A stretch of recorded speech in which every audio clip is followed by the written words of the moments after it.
Hello viewers, welcome to the video lecture series of psychology.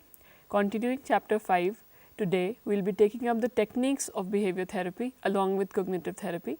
Let's look at the 7 techniques of behavior therapy. The first technique is known as negative reinforcement. Now, in negative reinforcement and all the techniques, we will be talking about the definition as well as the example so that you can understand it better. Negative reinforcement is following an undesirable response with a painful outcome, an outcome which is not liked. For instance, a child is reprimanded by the teacher and the child is sent out of the class. Standing outside the class, the child is missing the lecture and enjoying outside. So, this is negative reinforcement where the child can escape and avoid a lecture and enjoy outside. So, next time onwards, do you think the behavior is going to decrease or increase? Of course, it is going to increase. That is the whole concept of reinforcement. The behavior increases in future. The likelihood of that behavior increases in future, but because it is avoid and escape, that is why we call it negative reinforcement. Second is aversive conditioning. A repeated association of undesired response with an aversive consequence which results in the person giving up faulty behavior. For instance, an alcoholic person, if given electric shocks or given medicines which cause nausea or discomfort, is more likely to leave alcohol because of the aversive consequence. The third technique is known as positive reinforcement. In this technique, we link up the behavior with a positive outcome. So, the response is linked up with a positive outcome, and of course, the likelihood of that behavior increases in future. For instance, associating a favorite dish with the study or homework or television. So, the child is more likely to do the homework or studies if it is associated with a positive outcome, that is positive reinforcement. Next technique that we have is token economy. Now, tokens are given for change of behavior. So, a behavior like a child who has to be taught some good mannerisms, the child is given a certain number of tokens. After collection of those tokens can be exchanged, for instance, with an outing. So, with those number of, it could be a star chart system followed for children also, or for a disorder of schizophrenia, the token economy is followed where tokens are exchanged for a particular behavior. So, behavior desirable one becomes reinforced. Next we have is modeling. We also call it as vicarious learning, where a role model demonstrates a behavior and that behavior is copied because the consequences of that behavior are positive. So, based on the observation and behavior of a role model, the changes start occurring. For instance, a child learns to lie because the parents were lying, or the child learns to respect the elders because the parents were doing it. So, parents are the role model for children. We call this as vicarious learning, learning by observation. Next we have is differential reinforcement. Now, differential reinforcement is the use of both positive and negative reinforcement which we have used earlier. Positively reinforcing a behavior and negatively reinforcing a behavior. So, a desirable behavior is positively reinforced and a negative behavior is negatively reinforced. Similarly, we can also use ignorance for the unwanted behavior.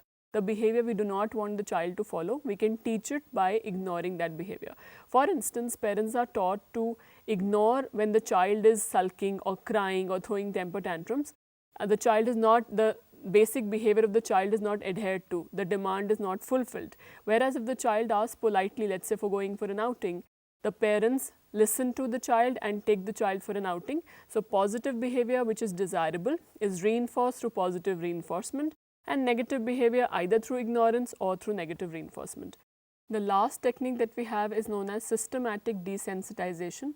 Very important technique from the exam point of view. This technique was given by Volpe, and Volpe talked about the construction of a hierarchy from the lowest fear to the highest fear. For instance, somebody is very scared of cockroaches. So, cockroaches, the lowest fear would be cockroach at a distance of 1 kilometer or at a long distance, whereas the highest fear or the fear which makes the person panic will be cockroach in a coffee mug. So, this hierarchy, the series of behaviors are constructed from the lowest fear-provoking event to the highest fear-provoking event. After this, behaviors are identified and the hierarchy is constructed. After that, the person is taught relaxation.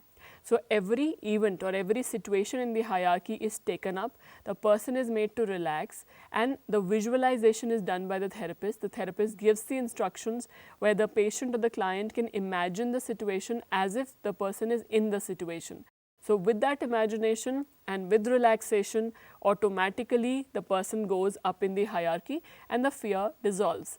This follows the principle of reciprocal inhibition. In this, we understand the logic that anxiety and relaxation cannot occur at the same time. Fear and relaxation cannot occur at the same time. So, it is reciprocal inhibition where either of them will be there, which will be reinforced, and the other will be inhibited, the opposite will be inhibited. So, this is the principle of reciprocal inhibition. Another fear could be hydrophobia, phobia of water, which can also be treated with the same technique. After understanding behavior therapy, which talked about behavior modification, let's look at cognitive therapy, which deals with the thought process. So, this therapy propagates that psychological distress is because of irrational thoughts and belief system. The way we look at the situation, the way we perceive a situation, the way we understand a situation, give meaning to it. Is it logical? Is it rational? Or is it my own creation, the way my mind believes it? So, this is what cognitive therapy talks about. Let's look at the two sub-therapies under it. The first is rational emotive therapy, propagated by Albert Ellis. Now, Albert Ellis focuses on irrational thoughts that mediate between the triggering event or the antecedent event and its outcome.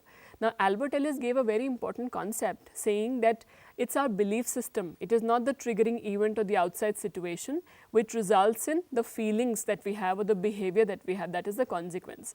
So, in this he analyzes the ABC model, the antecedent, that is the outside trigger, which results in the belief system, the way we look at it, the situation, the way we perceive it, the way we think about it, and the consequence.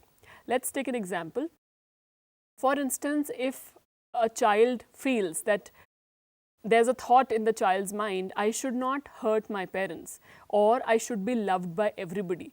Now, in this situation, it's a belief system which has should component in it. It can have a should component, it can have a must component. I must top the exam. Now, this is a belief system which is not rational, which is not logical. It may or may not happen, which will obviously distort the present reality. It will definitely create a negative mindset, because if it doesn't happen, the consequence will be a very low mood and depression.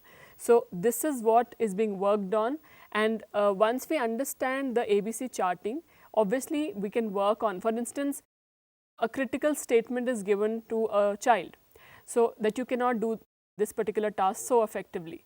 The child takes this statement so seriously and has a belief system which is triggered, because of which the consequence he is actually not able to do well in that particular subject. So, in rational emotive therapy, the person's thoughts are questioned in a gentle manner, non-directive questioning is used, where without really probing or being directive, the person is made to think deeper into the assumptions that he or she has about life and problems. Therefore, once these are identified and questioned in a non-directive manner, the assumptions can be changed into a more realistic one, which are more healthy. Second theory under cognitive therapy is Erin Beck's therapy. According to Erin Beck, who has really worked on anxiety and depression, people having anxiety and depression, and the psychological distress caused by that. Now, according to Erin Beck, who focuses on the concept of core schemas, core schemas are formed in childhood, because the way the family reinforces certain belief system or action patterns in an individual, because of those thoughts, automatic thoughts are triggered. Schema is basically a core framework, a cognitive framework which the person carries. For instance, a schema of a restaurant. Each one of us carries a lot of schemas which are cognitive frameworks, the mindset, the set of thoughts that we have. Suppose a person is neglected, a child is neglected by the parents, and the child develops the core schema, I am not wanted. The moment this schema is there and there is a situation outside which triggers this core schema, suppose the child is publicly ridiculed in school. So, because of that ridicule, the schema is automatically triggered, resulting in the thought, I am not wanted. These are automatic thoughts which automatically start off because of that core schema being triggered. Now, these irrational thoughts, which are continuous and obsessive, make the person believe that nobody loves me. These are characterized then by cognitive distortions, which distort the reality in a negative manner, and the person's makes the assumption so real, the person is so much under the influence of these assumptions that these thought patterns result in dysfunctional behavior. This repeated occurrence obviously results in anxiety and depression, which is the base of this particular therapy, which is cognitive therapy by Erin Beck. This therapy utilizes questioning, which is gentle, non-threatening, and the client is answered, the belief and the thought patterns are questioned. The client is asked why, for instance, there is a situation where the neglect is there or the person feels nobody loves me. So, the client is asked by the therapist, why should everybody love you? Now, that will make the person think about the irrational belief system or the automatic thoughts and the dysfunctional schemas that the person is carrying. Therefore, the person will be able to change. Let's look at the concept of cognitive behavior therapy, which is a combination of behavior and cognitive therapy. It's the most popular, short and efficacious treatment for a variety of psychological disorders like anxiety, depression, panic attacks, borderline personality and all. So, this particular therapy uses a biopsychosocial model to understand psychopathology and handle it. It combines cognitive and behavioral techniques. Now, this therapy also has a basis in biological. So, biological because it deals with relaxation.